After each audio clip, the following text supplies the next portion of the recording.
What's going on, everybody? Myler here. I hope you're all safe and well during this world pandemic that's going on. I'm going to take a couple of minutes and answer a few questions here from finntrail about my machine and why I decided to modify it the way I did. So the first question is, tell us about your machine, model, manufacturer, and so on, and why did I choose it?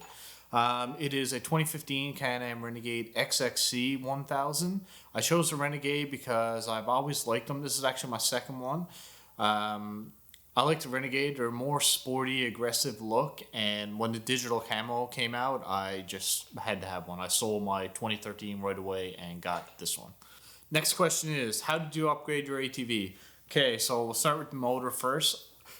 2.5 years ago, the motor was replaced with a Mr. RPM 1020 big bore kit. Everything was done to it: rods, pistons, crank, Maverick race heads in it, cams, race intake, 54mm throttle body, solid motor mounts. I had the ECU reflash by Monster EFI here in Canada, and I used a Power Commander 5 and auto tune on it. Suspension and lift wise, it's the stock XXC Fox shocks. I have a 3/4 inch spring spacer in there, a 1.5 inch high lifter bracket lift in there as well, and I have arched front high lifter A-arms.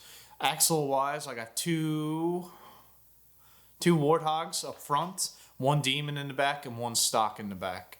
Axles change all the time because they snap, and whatever is available at the time is what I go with. Exhaust, I'm using a HMF Performance Series. I've had it since day one in the bike. It has vector tips on it, so they look a little bit different than normal, but they sound great and I love them, so I will continue to use them from here on out. Tires and wheels, I have 29.5 inch Super ATV Assassinators on 14 inch Traxxon rims, I think they're called. I can't really remember. They were the quickest rims I could get at the time because I needed these tires so bad. I'm also running a 1 inch wheel spacer all around. My Snorkel kit is from Pines Power Sports Marine, custom kit from Mech Mike.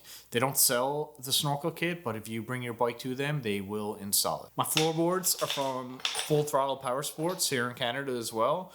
Great floorboards. I think I will soon invest in a more race style set to shed some weight and change the look. For clutches, I'm running QSC STM combo with a Maverick belt. It's bulletproof. I've ran it for years and I will continue to do so. Headlight wise, I'm using the HID Dura Series bulbs from NL Light Bar and Off-Road Accessories. I am running green farm mudding halos as well for extra look. Right now, winch wise, I'm just using the Canadian Tire brand Champion winch. I got it on sale for $90 and they're great winches. My Warren needs to be rebuilt, and for $90, if it breaks a year later, bring it back and they'll either warranty it or just buy another one for $90. Quick and easy. I also have this Boss audio system that I've recently got, and I can't wait to blast some tunes this summer while smashing some mud. I get a lot of questions about my shifter. It's a PPSM knuckle shifter that I got from Pines when I had the bike built. You can get a similar one from Original Mod Designs, but it is not exactly the same, but it's still pretty cool.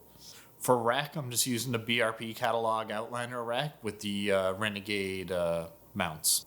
For air filters, I just put in a twin air filter. I was using K&N for the past 3 or 4 years, but I just decided to swap it out. I also, where this is a XXC model, I had a XMR Outlander diff swapped into this back in 2015 when I built it, just to give it a little bit of a sturdier rear end. Why does change and for what purpose?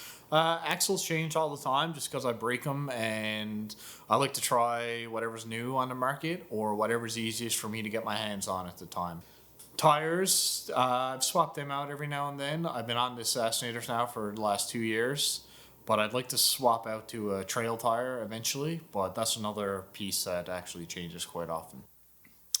Okay, next question. What brands do you trust in tuning? I like Super ATV. They make pretty well anything for ATVs and side-by-sides nowadays.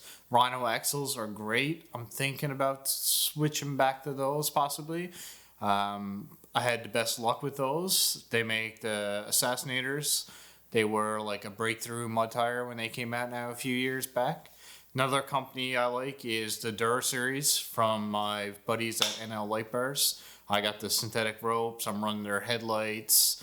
High lifter, they make great products as well. Those arched A-arms that I have in the front, probably the best thing I put on the bike, to be honest. I love the look of them. And Can Am, of course. Next question. How do you plan to upgrade your ATV? Or how else do you plan to upgrade? I don't really plan to upgrade it anymore. I'm pretty happy with the way it is now, and if I do anything with it in the future, it'll be getting a set of trail tires and just bombing around. Or if I go super crazy with it, I'm gonna take the lift out, slam it down, stretch it, put a set of slicks on it, and take it out to the track and see what kind of time I can do on the 8th mile. Last question. Advice for a beginner. How the owner of a stock ATV should start to upgrade his bike for mud riding. First thing I would do with any bike is get a proper clutch kit for it, or a full set of clutches if possible. Pair it with a good mud tire, like a 30-inch Silverback, for example, one of the cheaper and better known tires. A good belt is key. Maverick belt if you got a Can Am. G-Force Gates belts are pretty good too, but they are not as good as a Maverick in my opinion, the BRP one. Good winch with synthetic rope, so when you're free spooling it out, you don't kill yourself. Rad kits and snorkels are not 100% necessary unless you're getting into some crazy like situations. If I had to pick, I'd go rad kit over snorkels. Just because you don't want your bike to overheat on the trails, and it's a pain in the ass when it does overheat on the trails. But I mean, snorkels is something you could avoid, but I mean, if you're riding, even on trails, you're getting dirt and debris and dust packed into your rad all day long, it's not fun when it overheats. Hey, that's it. Thanks for watching, everybody. I hope it wasn't too long and boring, but I figured I'd just do this right quick.